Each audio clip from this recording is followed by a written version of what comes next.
Yan ang itsura ko mga dre, no? Kasi nag-ano ako eh. Tawag dito, nagra-router na naman ako eh. Pakita ko sa inyo yung ginagawa ko ah. Alin yan? Okay lang yan. Kasi ganito mga dre, no?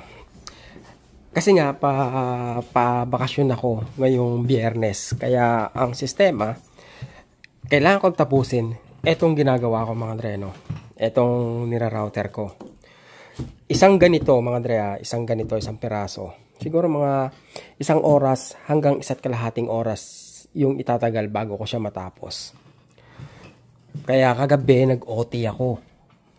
Ayan, meron pang marami-rami pa mga dre, no? Bali 6 na kwarto pa yung ginagawan ko. Eto, natapos ko na tong ano. Tapos kagabi, dapat mag-stay ako ng late na. Ay nagkataon naman may ano, kumbaga may taping kami sa ano mga dre, no, sa Spot Pinoy. Tapos nag-live pa kami. Yun, maraming salamat pala mga dre, no.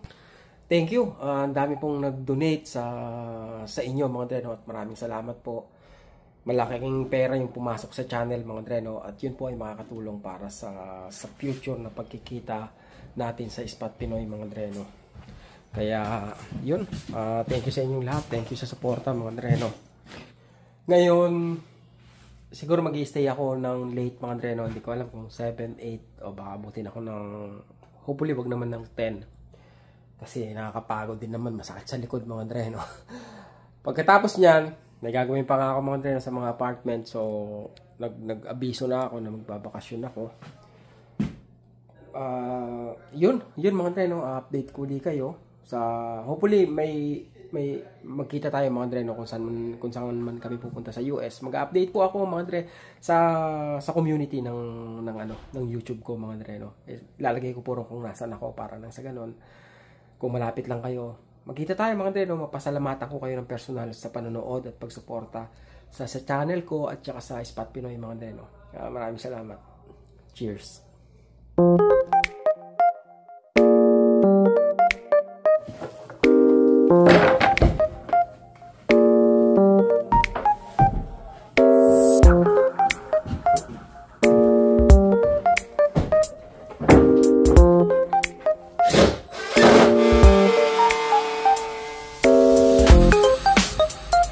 Anong nangyari rin sa ano? Bakit ilang araw yung allowed kang mag-stay sa Pilipinas nang hindi ka magkakaproblema? Ang nakalagay, pag nag-stay ka ng mahigit 183 days. 183 days, kalahating buwan. Parang ganon. Kalahating taon. O, kalahating taon. Kailangan mo na ng NBI clearance. NBI clearance para makapag-apply ka ng citizenship. Yun, ganito yung nangyari mga dre, no. Nagkaroon ng aberya yung application niya sa citizenship. Aberya in a sense na kasi nag-stay siya sa Pilipinas ng isang taon ba yun? 350 days ata. Kulang isang taon. Oh, 350 days mga dre, no. Yun nga, tapos nag-exam na siya. Nung chine-check yung papel niya, nakita nga nila na matagal siyang nawala, 350 days.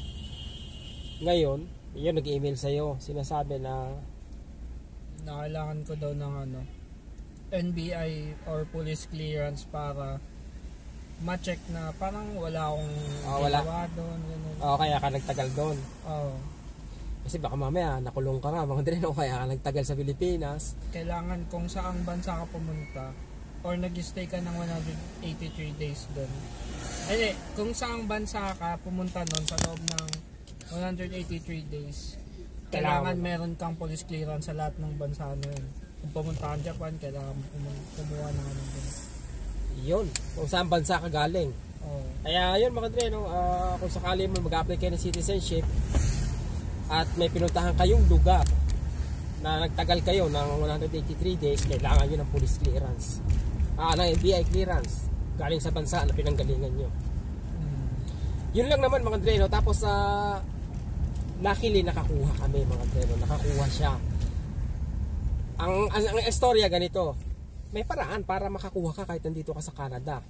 Online, di ba? Oo, online. Oo. Tumawag ka ba sa sa embassy?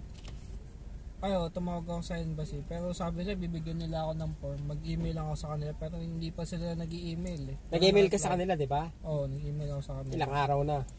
1 week na. 1 week na, wala pa rin silang reply. Pagkatapos, pag nag-check ka sa website ng embassy ng Pilipinas dito sa Canada, may nakalagay na contact number sa NBI. May contact number sa NBI. Parang binigyan nila ako ng website kung saan ako pupunta. Tapos ang ginawa ko, di ba, tinawagan ko yung NBI para tatanungin ko yung information ko kasi nga nagkamali yung sa birthday ko para i-renew ko na lang eh. Oo. Ang nangyari, hindi sila sumasagot kahit 5 number yung tinatawagan, 2 hotline yung telephone number, walang sumasagot, cannot be reached. Baka kasi gabi ron. Hindi, umaga din. Kasi gabi dito, umaga ako. Ay, natay mo talagang tumama yung oras. 6 to 6 yung ano nila eh, hotline nila eh. Ibig sabihin sa 5 number na naka-display walang makontak. Walang makontak. Pati yung telephone number wala doon. Tapos yung website nila, change ko yung address ko, di ba? Pati yung change ko yung address ko, yung birthday ko, kasi nga parang chinecheck ko. Parang in-update mo, gano'n. In-update ko. Hindi nagre-reflect nung i-renew ko na yung sa online. Kaya gusto ko sa tawagan. Kaya lang, wala akong makontak. So ang ginawa namin mga dreno, gumawa kami ng authorization letter, ipinakuha ko kay nanay yung NBI niya sa Pilipinas. Alam mo ba kung ano sabi sa Bacoor? Wala ka daw record doon. Sabi ko, paano sasabihin walang record? Nandun na mismo yung copy ang sinend ako, diba? Kaya nga nakagawa ka ng appointment, di ba? Kaya nga nag-provide ka nung previous, kasi di ba yung previous NBI mo, may ano yun, may number yun mga Andre, no? Ipinrovide yun, na-provide lahat. Tapos ang sabi sa Bacoor, wala ka daw record, kaya kailangan pumunta ron. Kailangan mo magpa-picture, kailangan mo na ewan. Pero nagpa-renew ako ngayon, may nakuha ako. Sa Bacoor yun mga Andre, ngayon ang ginawa niya, may napakiusapan din siya na ikuha siya sa main, sa top. Nakakuha. Nakuha, saglit lang. Pagpunta, wala pang 1 oras, nakuha na eh. Pambera. Yun, kaya nasolve yung problema mga Andre, no? Kasi technically, mabusisi eh. O sige na rin. Kung nandito ka sa Canada at kukuha ka ng police clearance sa Pilipinas, pwede naman mga Andre, no? Kailangan mo lang fill upan yung form number 5 na tinatawag. Pero yung form number 5, hindi mo basta-basta mada-download. Kailangan i-send sa'yo ng Embahada ng Pilipinas dito sa Canada mga Andre, no? Kaya kailangan mong makipag-communicate sa kanila bago mo makuha yung form number 5. Mag-email na si Rainiel 1 week nung Monday pa hanggang ngayon, walang sagot, wala yung form number 5. For convenience, na sana downloadable yung papel. Kung kailangan mo magbayad, edi magbayad ka. Yung ganun. Pero ganun nga mga Andre, no? Ang gagawin mo, ang tamang proseso is manghihingi ka ng papel galing sa embassy, ng form number 5 para sa NBI. Pipilapan mo yun, lalagyan mo ng 2x2 picture, pupunta ka sa mga police station kung saan doon ka magkukuha ng thumbprint, ng fingerprint. Magpapa-fingerprint ka ron sa kanila.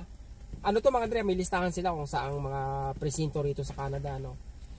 Pag na-thumbprintan mo na, kumpleto na, tsaka may papadala sa representative mo sa Pilipinas para siya yung kukuha nung NBI mo.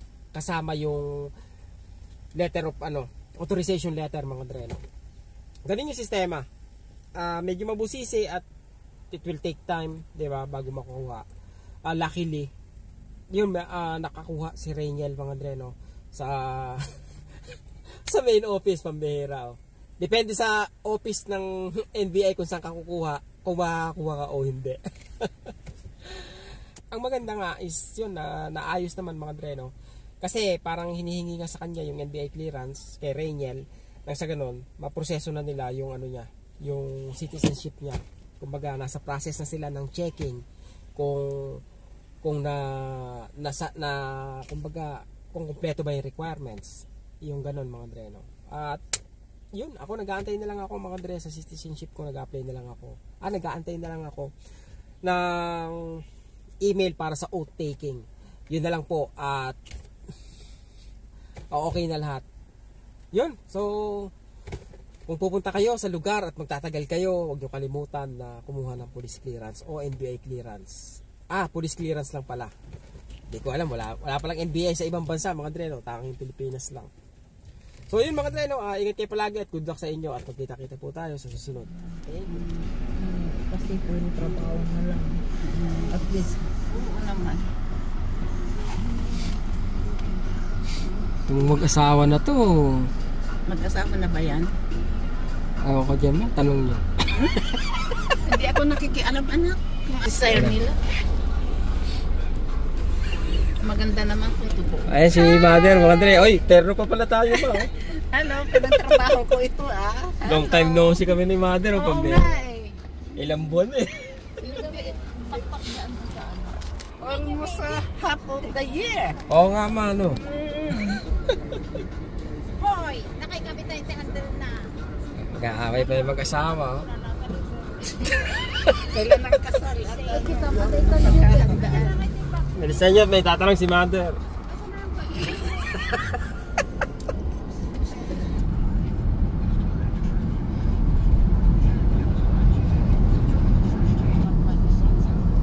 Alam mo, international flight kami. Mga excited kasi oh. Anong oras sa flight natin? 4:45. Anong oras na ngayon? Quarter to 2. Quarter to 2 na? Yeah. 2 o'clock. Okay. Para maka-isip na, makarelax, makakain ng bago na. Doon kami sa dulo ma eh. Sa dulo? Oo ma. Kasi US eh. Pagdadaan sa US, di ba doon sa dulo ba? Tumabi ka dyan. Alam mo naman eh. Yan o. Oo nga pala mga Dre, di ba a few months ago, nag-apply ako dito sa Air Canada, no? Nakatanggap na ako ng email. Mamaya kwento ko sa inyo, mamaya. Baka may magkwento bigla eh. Mamaya kwento ko sa inyo mga Dre.